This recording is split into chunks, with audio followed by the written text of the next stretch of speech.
Hello student, in this lecture we will take the topic electrostatic potential due to electric dipole. Electric potential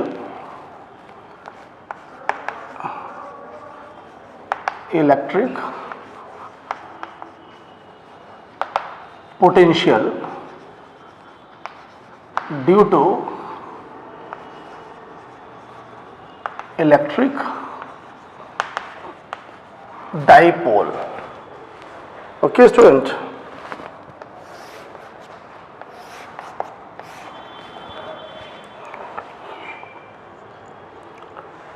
electric potential due to electric dipole.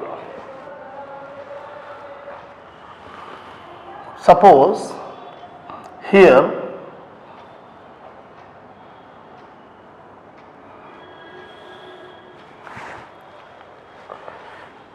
AB is the dipole.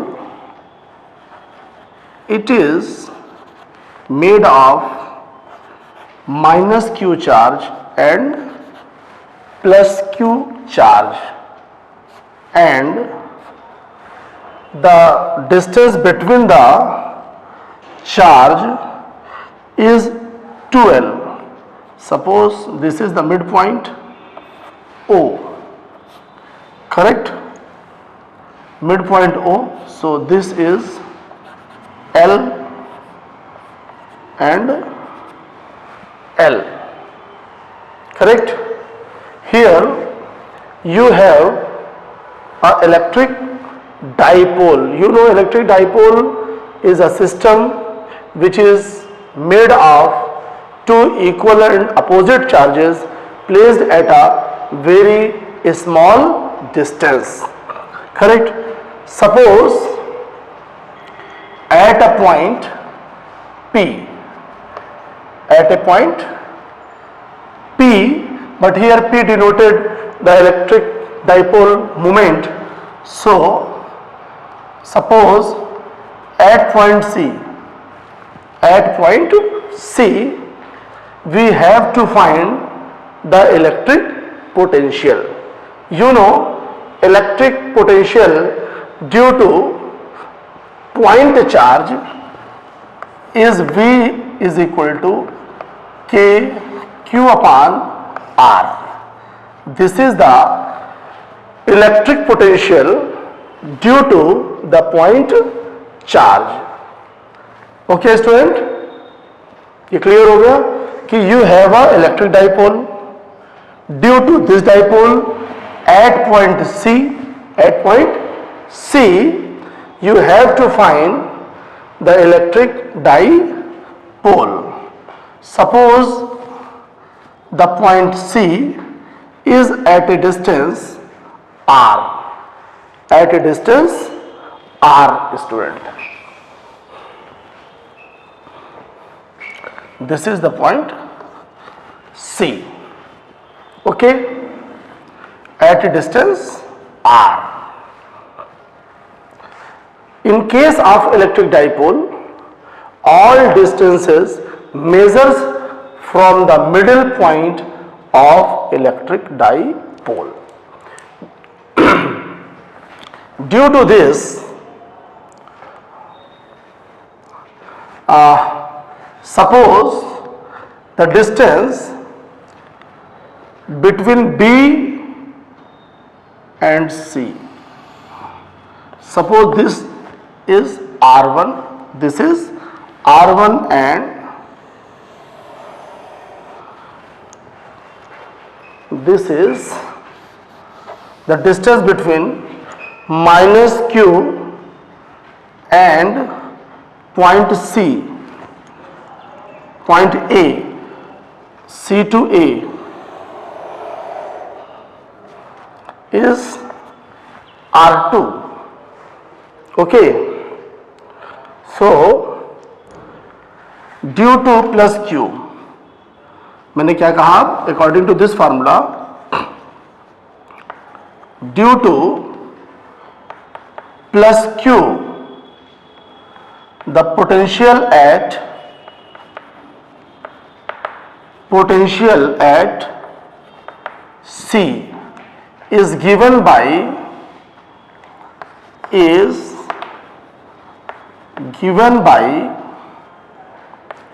V1 is given by V1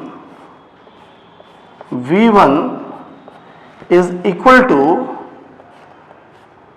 K means 1 upon 4 pi epsilon naught.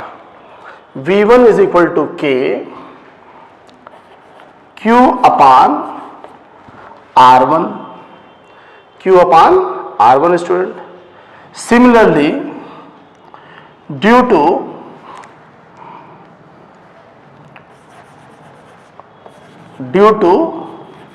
minus Q, the potential at C is given by V2 is given by V2 is equal to, electric potential is a scalar quantity. Electric potential is a scalar quantity. So you take the charge with sign. So K minus Q upon R2. तो ये V1 and V2. So here,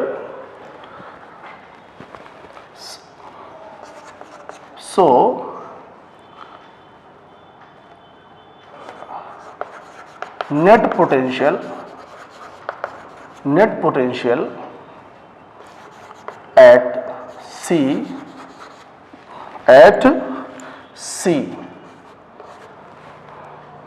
due to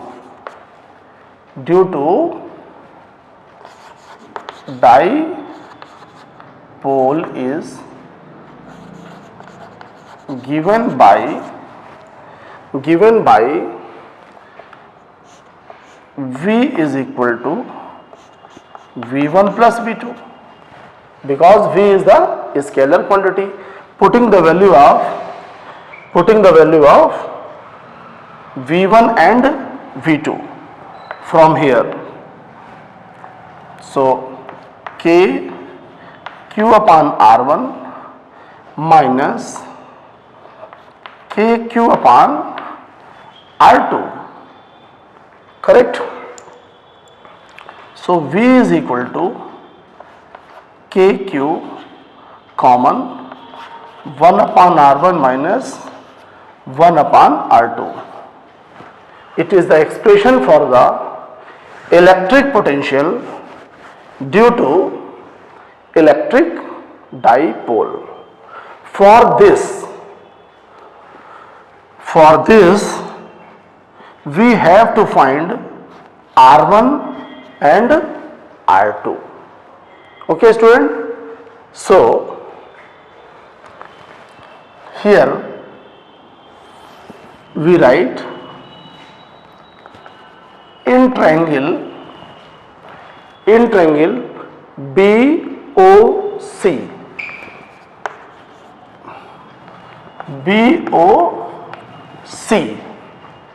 by using cosine rule. Suppose this is angle theta, correct? You know cosine rule. Cosine rule is, suppose if triangle ABC, this angle A, opposite side A, B, C. So the cos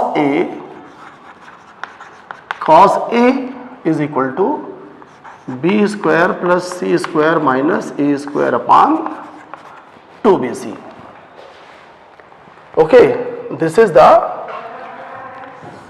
cosine rule. Okay student, so cos theta is equal to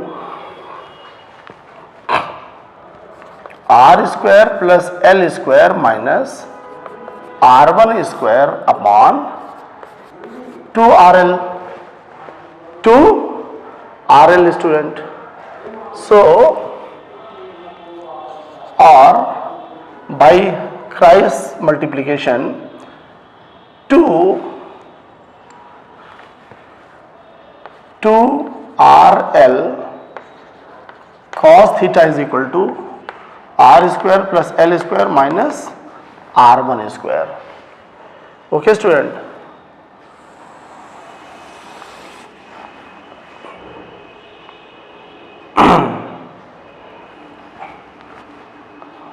और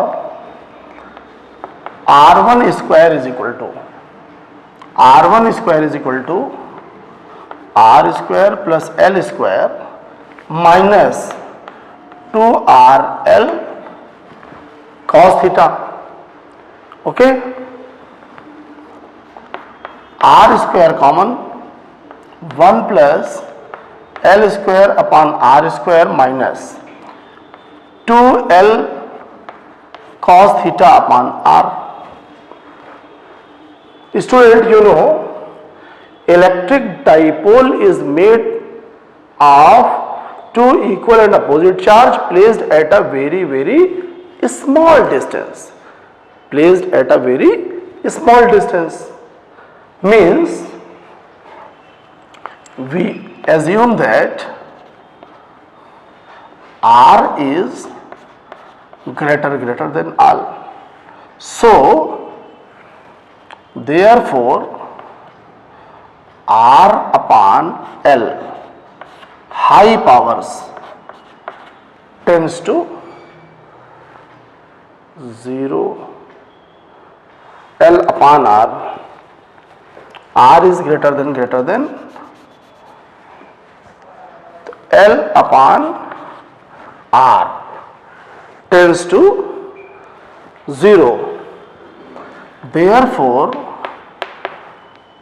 r1 square is equal to r square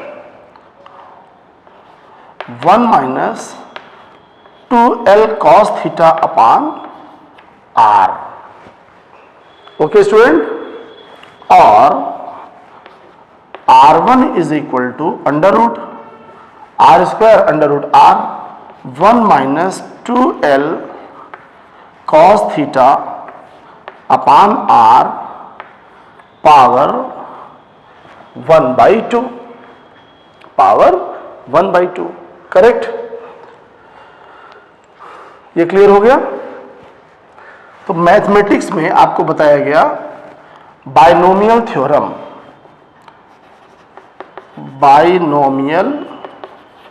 theorem क्या होती है student? 1 plus x raised to power n is equal to 1 plus nx, where x is less than 1. Okay, where x is less than 1. Is it clear? तो ये अब जो है हम लोग बाइनोमियल थ्योरम यहां पर अप्लाई करेंगे. तो देखिए स्टूडेंट, ये क्या हो गया? ये हो गया n. क्या हो गया? n. और इतना जो है ये हो गया x, ये आपका n हो गया, ये n हो गया, ये x हो गया. तो 1 plus nx. अब यहीं पर एक काम हम लोग कर सकते हैं. इसको अप्लाई करने के पहले क्या करेंगे सर? देखिए, कोसाइन रूल तो हो गया,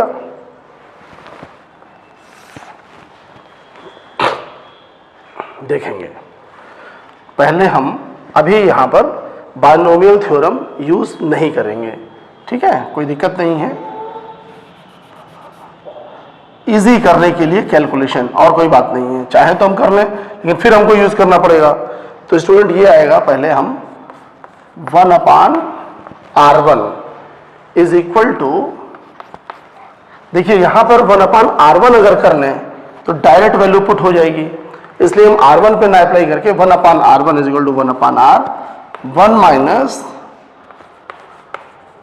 2l cos theta upon r, और ये पावर 1/2 जो था यहां पर, देखिए ये देख रहे ना, ये जो पावर 1/2 है स्टूडेंट, ये हो जाएगा आप क्या, पावर -1/2। ठीक है, तो अब यहां पर अप्लाई कर देंगे, on applying binomial theorem, binomial theorem. तो जब बाइनोमियल थ्योरम करेंगे तो ये स्टूडेंट हो जाएगा n और ये हो जाएगा x। तो उस पोजीशन में आपका एक्सप्रेशन मिला 1/r1 is equal to 1/r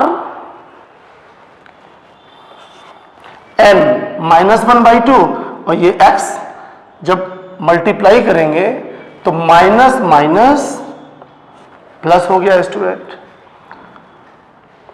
2l cos theta upon r, और ये जो ये 1/2 था, ये 1/2 मल्टीप्लाई हो गया, करेक्ट। तो अब यहां पर ये देखिए 2 कैंसिल हो गया, और जब कैंसिल कर गया तो 1/r1 is equal to 1/r 1 plus l cos theta upon r। Consider equation second, first already consider हम लोग कर चुके हैं स्टूडेंट। तो ये बात हो गई आपकी, क्या निकाला आपने, 1/r1। तो इसको अच्छे से स्टूडेंट आप नोट कर लें। ओके, नोट कर लिया। चलिए, जब आपने नोट कर लिया है तो अब इसी में हम थोड़ा सा चेंज कर देंगे, उसको कर लीजिएगा। यहां ट्रायंगल लिया था हमने OBC, OBC, अब लेने जा रहा हूं AOC। ये नोट करने के बाद यहीं पर स्टूडेंट ये आ गया AOC, करेक्ट, AOC। तो ये देखिएगा, अब ये एंगल, ये तो पाई माइनस थीटा क्या हो जाएगा, pi minus theta means 180 minus theta. तो ये यहां पर चेंज क्या होगा, मैं कलर चेंज कर देता हूं, कॉस पाई माइनस थीटा। तो ये एंगल ले रहा हूं, और ये R2 है, तो R square plus L square minus R2 square minus R2 square, तो ये हो गया R2 स्क्वायर, करेक्ट। यहां पर देखिए ये R2 हो गया। अब cos 180 minus theta, cos 180 minus theta is equal to minus cos theta, तो ये माइनस हो जाएगा, क्या हो जाएगा स्टूडेंट, माइनस, करेक्ट। ये अब हम जो है माइनस, तो R2 square is equal two plus 2 RL cos theta. तो R स्क्वायर कॉमन लेंगे तो 1 plus L square upon R square plus 2L cos theta upon R। R1 square R common हो गया तो ये प्लस हो गया स्टूडेंट, ये यहां पर प्लस हो गया, और ये क्या आता जाएगा, R2, करेक्ट। अब यहां पर ये प्लस है, करेक्ट, ये यहां प्लस है, और ये क्या आया था स्टूडेंट, R2। तो 1/R2 is equal to 1/R, 1 plus इतना माइनस, तो जो ये प्लस आया था स्टूडेंट, वो अब यहां पर क्या हो जाएगा, माइनस हो जाएगा इस तरीके से। तो ये जो है 1/r2 और ये जो है स्टूडेंट यहां पर ये माइनस हो गया। तो इस तरीके से 1/r2 भी आपने कैलकुलेट कर लिया। अब इसको नोट कर लीजिए student, putting the value of 1/r1 and 1/r2 in equation first, we get here, तो v is equal to kq common 1/r1, तो 1/r1 हो गया 1/r 1 plus L cos theta upon R minus 1/r2, तो 1/r, okay, 1 minus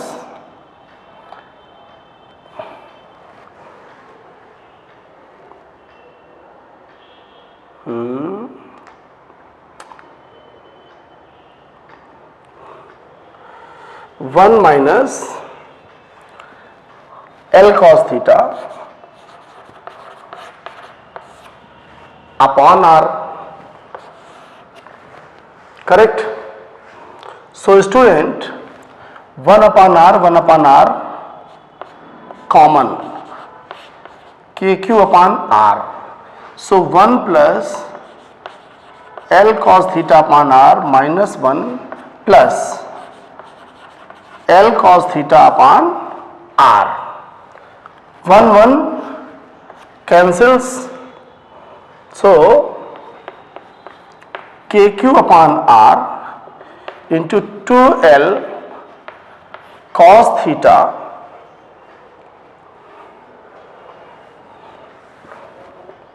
upon R, correct. तो student you know 2QL, this term is known as what? Electric dipole moment, electric dipole moment. So you will get K is equal to K 2QL means P cos theta upon R square, and you know K means 1/4 pi epsilon naught, 1/4, K is equal to 1/4 pi epsilon naught।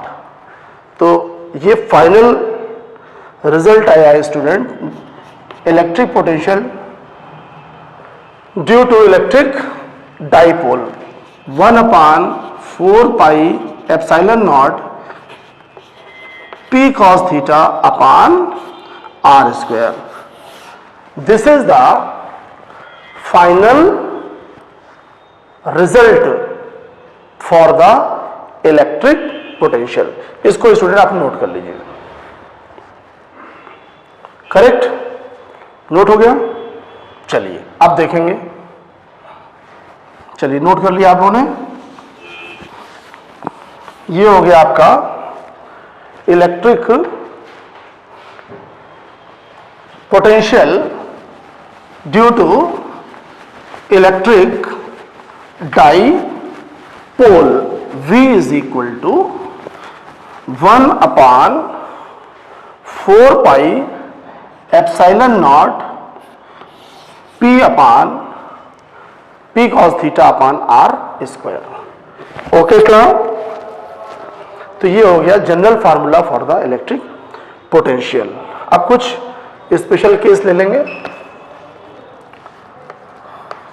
Case first, क्या? On axis, on axis, axis means the line adjoining the charge, the line adjoining the charge means the line adjoining the charge। ये हो गया आपका क्या? Axis. अब student, when it moves towards the axis, then you will take theta is equal to 0 degree, theta is equal to 0 degree by using this formula. So V is equal to 1 upon 4 pi epsilon naught P cos 0 upon R square. So V is equal to 1 upon 4 pi epsilon naught P upon R square. This is the potential on axis. Correct? Second case on or at equatorial line. Equatorial line. Equatorial line means perpendicular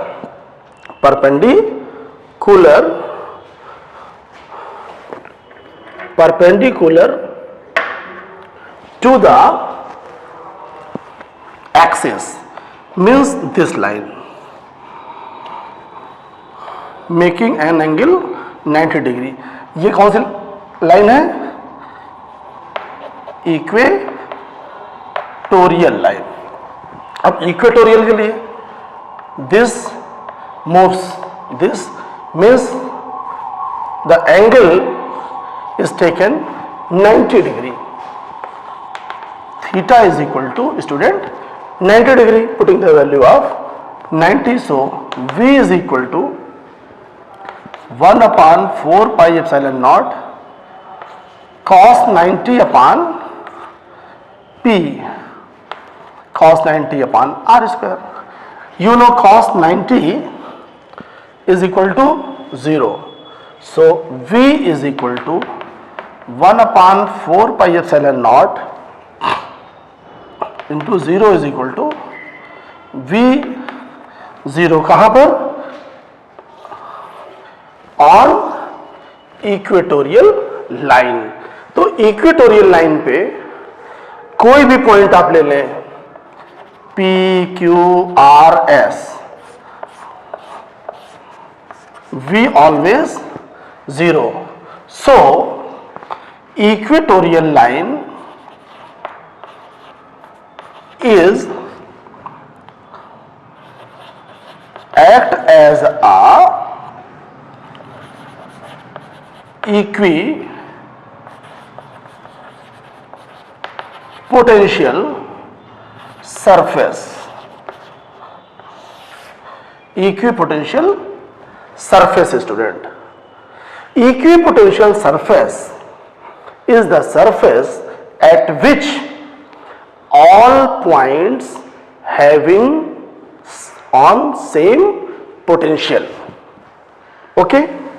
Equipotential surface is the surface on which all the points having same potential. Is it clear, student? जैसे किसी भी surface पे जितने भी अगर कोई ऐसा surface है जिस पर प्लेस्ड जितने भी पॉइंट्स हैं उनके पोटेंशियल अगर सेम है तो उसे ही हम लोग कहेंगे क्या? Equipotential surface. तो यहां पर आपने देखा कि ये जो इक्वेटोरियल लाइन है स्टूडेंट, इस पर जितने भी पॉइंट्स हैं सभी का पोटेंशियल जीरो है. That's why we can say that the equatorial line of electric dipole is act as a equipotential surface. Correct? So my next topic is equipotential surface. तो equipotential surface स्टूडेंट क्लियर हो गया. ऐसा surface जिस पर जितने भी points होंगे उसका पोटेंशियल जीरो होगा, या कह सकते हो कि किसी between any two points potential difference is always zero. तो ये नोट कर लिया है आपने. चलिए, तो next topic is student equipotential surface.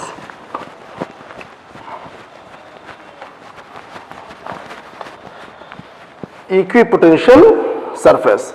Next point, equipotential surface.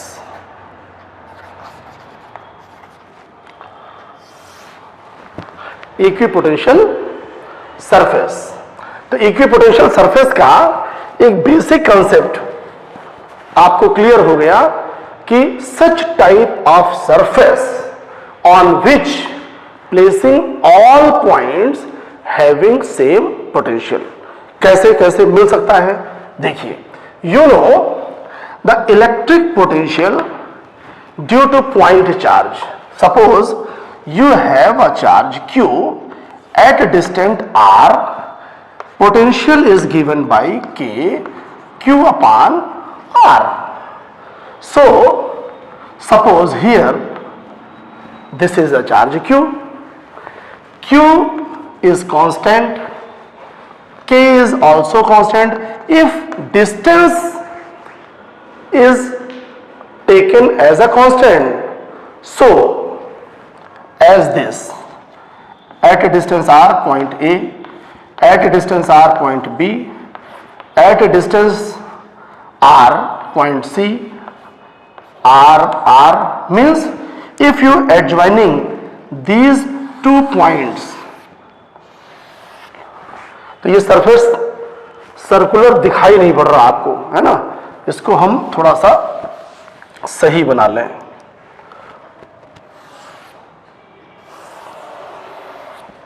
Sphere, you know the radius r.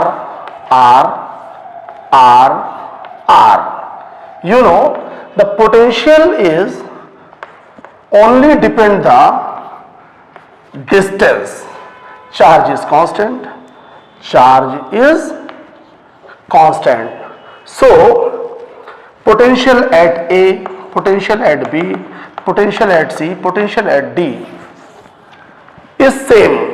So the circular surface is always act as a equipotential surface.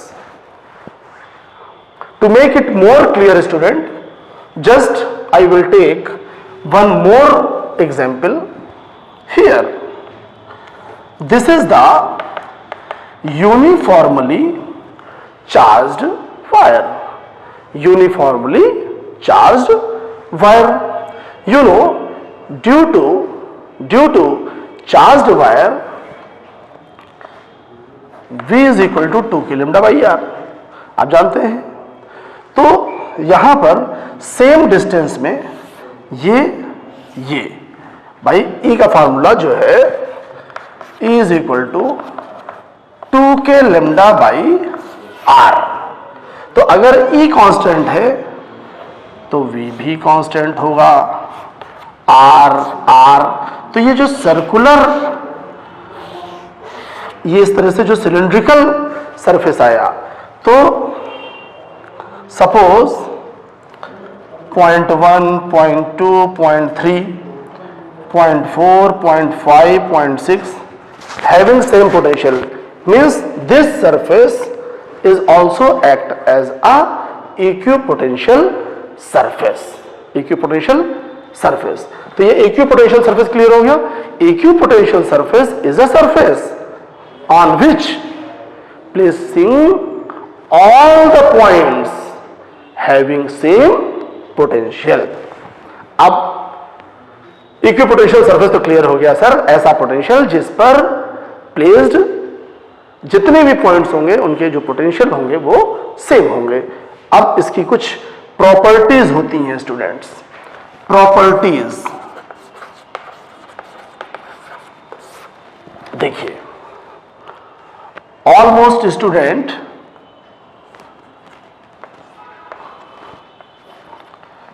are maths student and bio student also studied mathematics up to high school. So you know the radius is always perpendicular to the tangent, perpendicular to the tangent student. So we conclude that the first property of equipotential surface is the equipotential surface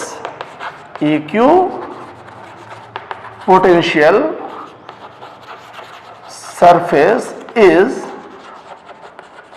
always perpendicular to ये जो equipotential surface होगा वो इस electric lines of force के हमेशा perpendicular होगा। तो equipotential surface is always perpendicular to the electric field. तो ये यहां से फर्स्ट प्रॉपर्टी आ गई आपकी कि equipotential surface is always perpendicular to the electric lines of force. Correct? Second property student, the potential difference between 2 points on the equipotential surface is always 0, like this. Suppose point A, B, C, D, VA is equal to VB is equal to VC is equal to VD, means the potential difference between any 2 points placed on the equipotential surface is always 0. Correct? अब यहां से एक property clear हुई। All of you know the work done in taking a test charge from one point to another is minus Q delta V. W is equal to minus Q delta V. If delta V is always 0, then work done between 2 points placed on the equipotential surface is always 0. So student, I mean to say, if you want to move any test charge from one point to another anywhere placed on the equipotential surface, always work done will be 0. तो second property ये निकल रही है student. अब हम बात करते हैं थर्ड प्रॉपर्टी की। Note it. Okay, third property student,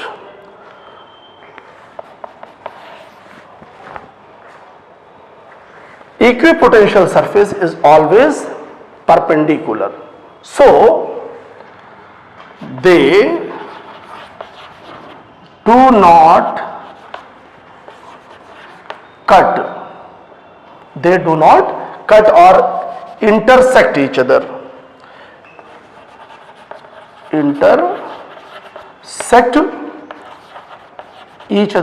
अब बात आती है ये क्यों सर? अभी मैंने बताया कि इक्विपोटेंशियल सरफेस जो है वो E के परपेंडिकुलर होगा। इफ वी मे से reciprocally the equipotential surface is always perpendicular to the E, or you can say E is always perpendicular to the equipotential surface. भाई इक्विपोटेंशियल सरफेस ई के perpendicular है, मैं कह रहा हूं। तो हम ये भी कह सकते हैं कि ई जो है वो इक्विपोटेंशियल सरफेस के परपेंडिकुलर होगा। तो परपेंडिकुलर होगा।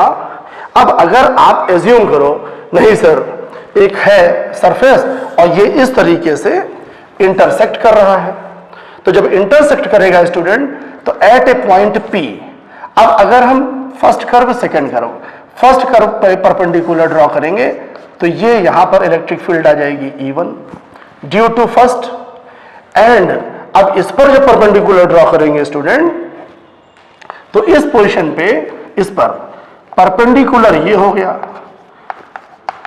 करेक्ट। तो at a same point, at a same point to electric field represents E1 and E2। अब एक ही पॉइंट पे क्या इलेक्ट्रिक फील्ड की दो डायरेक्शन पॉसिबल है क्या?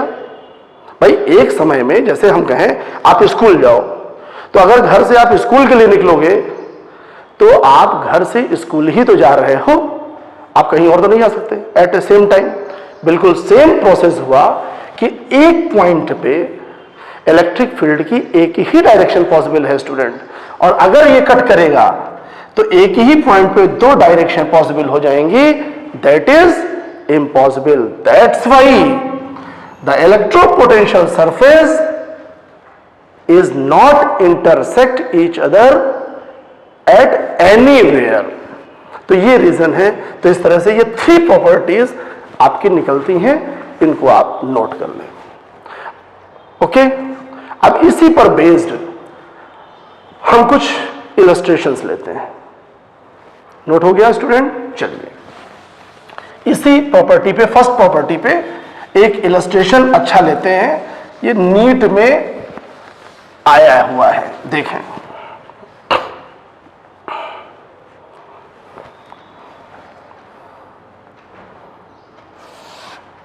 ये है आपकी हॉरिजॉन्टल लाइन और इसी पर आपको सोचना है।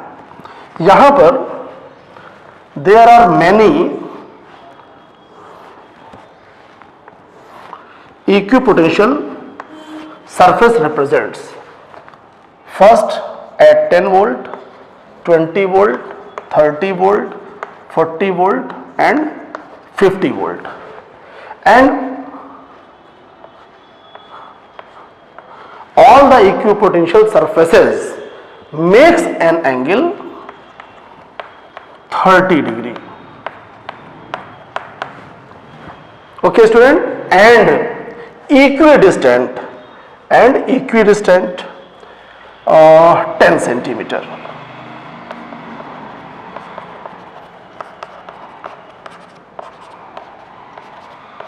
टेन सेंटीमीटर पे है, करेक्ट।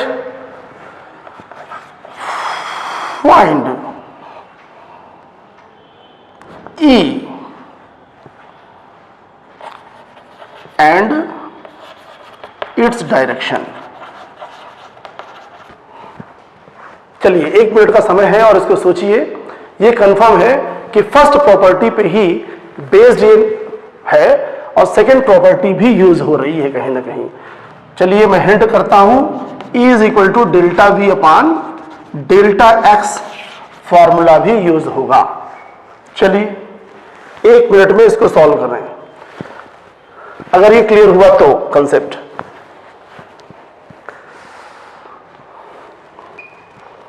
चलिए सॉल्व हो गया। देखिए बहुत टेक्निकल नहीं है ये, इसको समझिए, थोड़ा सा दिमाग लगाना था। फाइंड E मतलब the value of E and the direction of E. Very easy student. Equipotential surface is always perpendicular. तो ये कंफर्म हो गया कि E का डायरेक्शन जो है, और ये सारे सरफेस पैरेलल है तो इनके परपेंडिकुलर ही तो E होगा। तो इसमें कौन सी बहुत टेक्निकल बात मैंने पूछ ली भाई? तो कंपटीशन में बहुत टेक्निकल चीजें नहीं पूछी जाती, जो आप पढ़ाई करते हैं उन्हीं में पूछ लिया जाता है। जैसा कि हमने पहली प्रॉपर्टी आपको बताई, जनरली आप प्रॉपर्टी याद करते हो, बात खत्म हो जाती है। चलिए तो इस पर परपेंडिकुलर आपने ड्रॉ किया, ये हो गया परपेंडिकुलर। तो ये तो कंफर्म हो गया कि यही डायरेक्शन जो है वो ई की होगी, इलेक्ट्रिक फील्ड। अब सर ये समस्या है कि ये इधर भी जा रहा है और इधर भी जा रहा है, तो अब हम ये नहीं कह सकते कि इस डायरेक्शन में होगा या इस डायरेक्शन में होगा। तो एक प्रॉपर्टी और आपको लर्न होनी चाहिए, इसीलिए कहता हूं कि हम बहुत आराम से एक एक टॉपिक लेकर चल रहे हैं। आप रिवाइज करते रहोगे तो सारा कुछ आ जाएगा। अब यहां एक प्रॉपर्टी यूज हुई, स्टूडेंट याद हो तो बताओ। अच्छा सामने है नहीं तो बताने की कोई बात नहीं, इसीलिए अब आपकी रिस्पॉन्सिबिलिटी बढ़ गई है। अपने से पूछिए कि एक प्रॉपर्टी मैंने बताई थी क्या, कि along the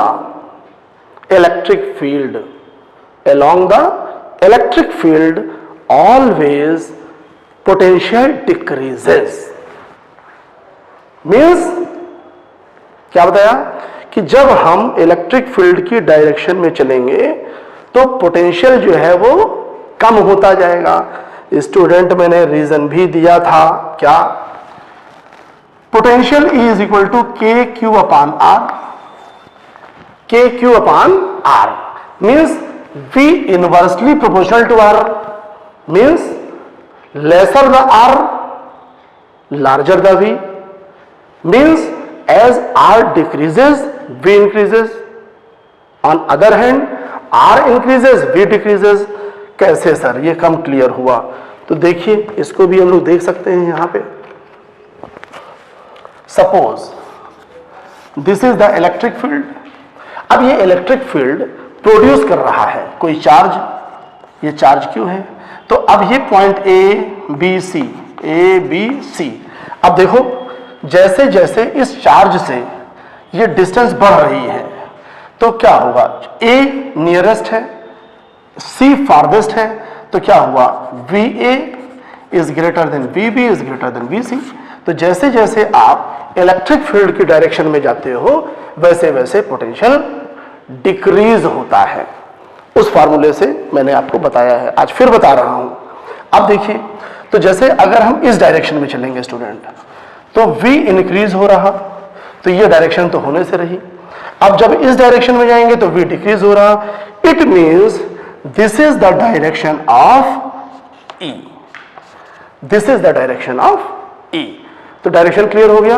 अब इसको अगर सर आंसर कैसे रिप्रेजेंट करेंगे, तो आप बता दो कि ये भी 30 डिग्री बनाएगा, और इसे आप एक्स एक्सिस ले लो, एक्स एक्सिस से डाउनवर्ड ये होगा, तो ये 90 है, 30 है, तो ये क्या आ जाएगा 60 डिग्री। भाई ये 90 है ना, तो downwardly it makes an angle 60 degree, downward 60 degree पे एक्स डायरेक्शन से आ गया। तो डायरेक्शन तो बहुत इजी थी। अब E फार्मूला मैंने बताया, E is equal to minus delta V upon delta X. तो कहीं से भी ले लो, A B C D E कहीं से भी ले लो। जैसे हम ट्रायंगल एम और ये एन ले लेते हैं, तो इन राइट एंगल ट्रायंगल भाई ये 90 है, और ये क्या लिया भाई ओ ले लेते हैं, ओ एम एन, ये 30 है। तो जब 30 है स्टूडेंट, तो sine 30 is equal to perpendicular OM, और ये हाइपोटेन्यूज जो है वो 10 सेंटीमीटर है, यानी 0.10 मीटर। तो OM is equal to sine 30 0.1 into sine 30 means 1/2। अब यहां पे डेल्टा E की वैल्यू रख दो, E डेल्टा V। तो जैसे ये जा रहे हैं तो फाइनल माइनस इनिशियल, इसीलिए माइनस लेते हैं, 10 माइनस 20, तो ये माइनस ये हो गया 10 upon delta x means perpendicular distance. अब OM की वैल्यू रख दो, कहां लिख दिया जाए भाई, यहां दिख जाएगा, चलो इधर लिख लेते हैं। तो ये हो गया आपका माइनस 10 अपॉन OM, तो 0.1 और ये 2 ऊपर चला गया, तो -20 0 1, तो क्या आया 200 न्यूटन पर कूलाम। तो ये बहुत इजी क्वेश्चन आपका हो गया, तो आप नोट कर चुके होंगे, है ना। इक्विपोटेंशियल सरफेस पे ही एक अच्छा हम छोटा सा क्वेश्चन आपको और दे देते हैं। अगर ये समझ में आया है तो अब ये करो, ये आप नोट कर चुके हैं तो देखिए यहां पर देखिए, all the equipotential surfaces are equidistant but here like this.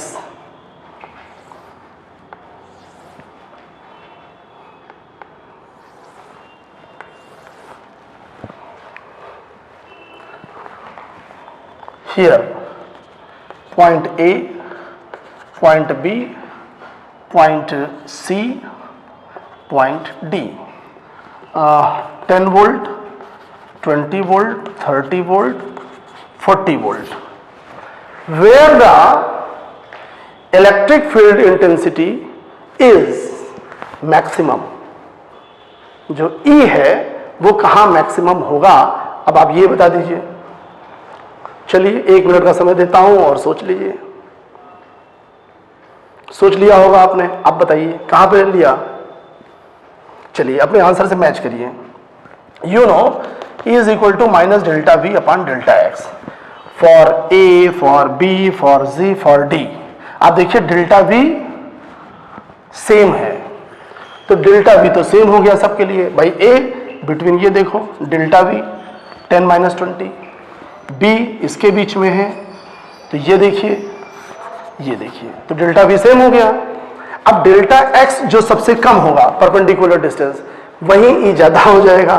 तो देखिए सबसे कम भैया यहां है, ये डिफरेंस सबसे कम है डेल्टा एक्स, उससे ज़्यादा ये सब ज़्यादा ही है, तो सबसे कम ए पर है। तो हम कह सकते हैं कि ई ए इज मैक्सिमम। ओके स्टूडेंट, तो ये कंप्लीट हुआ आपका equipotential surface. Okay student, suppose here electric field E is equal to 100 Newton per Coulomb, 100 Newton per Coulomb, correct?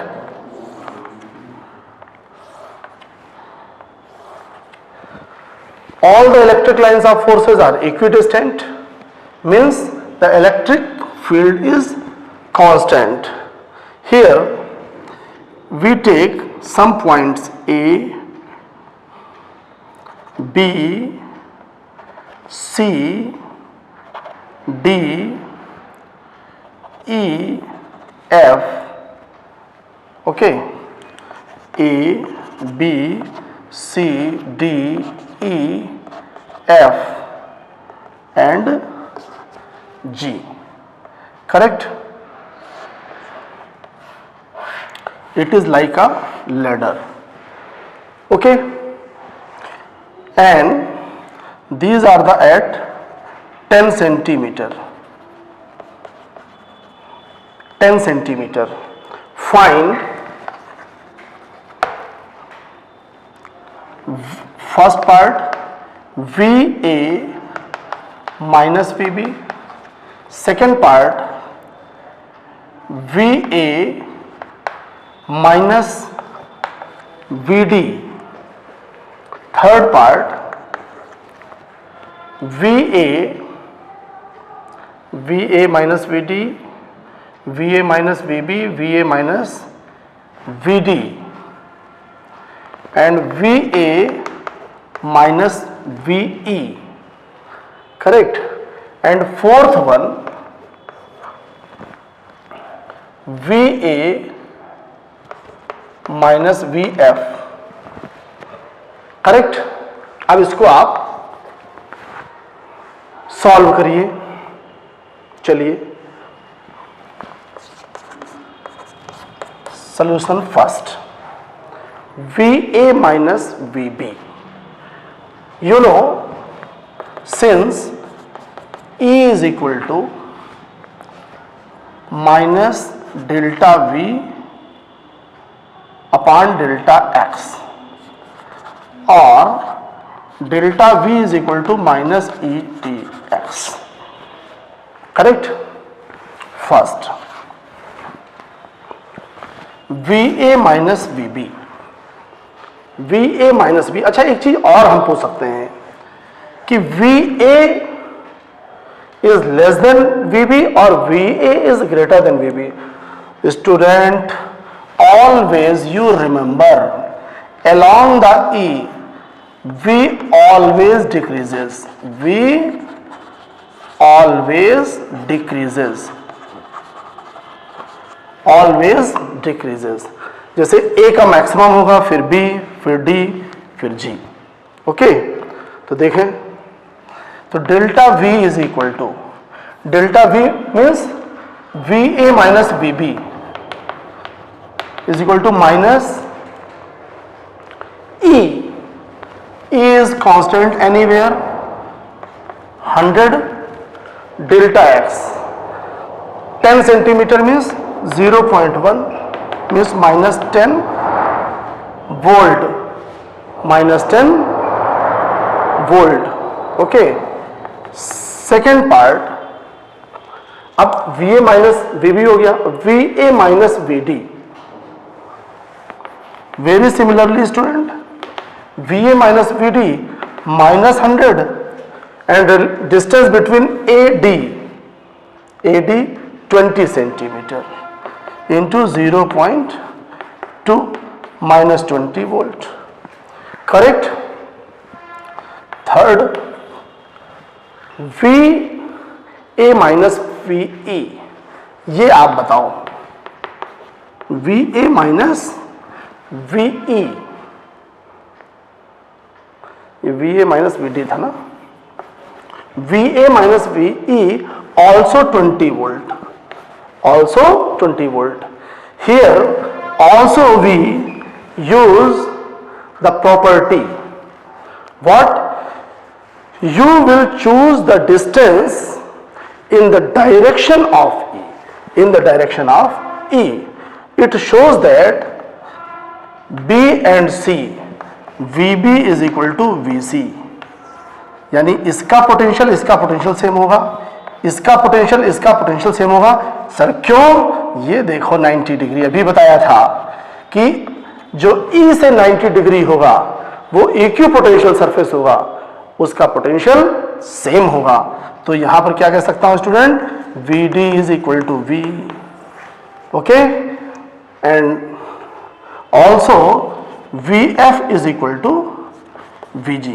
तो ये प्रॉपर्टी अगर आपको लर्न रहेंगी तो आप कोई भी न्यूमेरिकल कर सकते हो. ठीक है. Okay student.